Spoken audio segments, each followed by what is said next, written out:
আসসালামু আলাইকুম। আজকে আমার জার্নিতে আক্কেলপুর টু ঢাকা। তো আমার ফার্স্ট টাইম এই রোজার মধ্যে রাত্রে যাব ঢাকায়। সচরাচর আসা হয়, যাওয়া হয় না।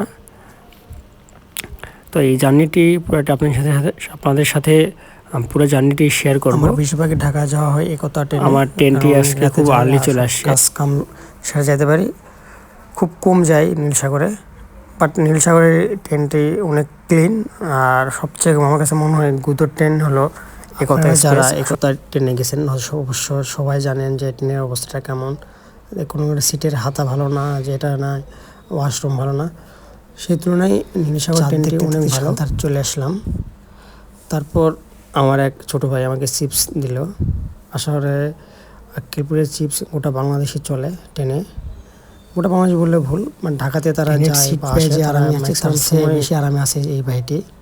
আরামের ঘুম দিছে, আর খুব বেশি মিস করতেছিলাম আমার ছেলেকে। এই জন্য ছেলে আমাকে ফোন দিয়ে বাবা বলতেছিল। আসলে বাচ্চা হওয়ার পর আসলে কোথাও যেতে ইচ্ছা করে না, বাচ্চার জন্য খুবই মন খারাপ থাকে। আসলে জার্নি টাইমে সবারই নেট খারাপ থাকে।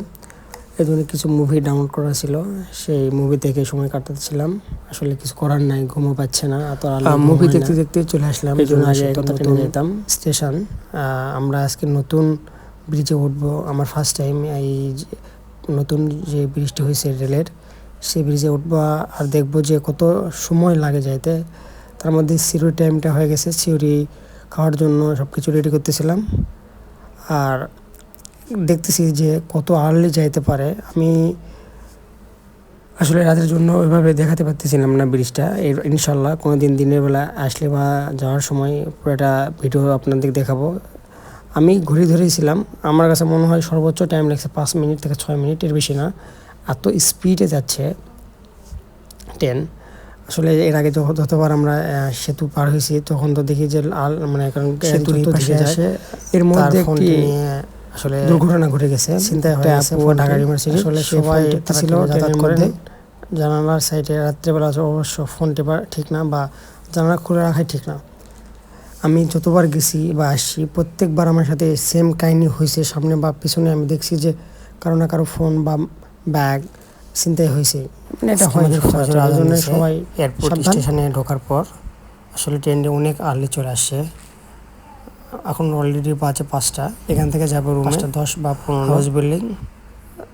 তো প্রচণ্ড ঘুম পাচ্ছে। আপনারা যারা বাইরে ঘোরাফেরা করেন তারা হয়তো রিয়েলাইজ করেন যে আমরা কত সুখী আছি। আমরা তাও শোয়ার জায়গা পাই। কিছু কিছু মানুষ আছে যে তারা শোয়ার জায়গায় পায় না, রাস্তাঘাটে তারা ঘুমায়। ফোন দিচ্ছিলাম বাট কারো ঘুম ভাঙে না। বাসার নিচে 2 ঘন্টা লেটে ওয়েট করতে রুমে আসলাম।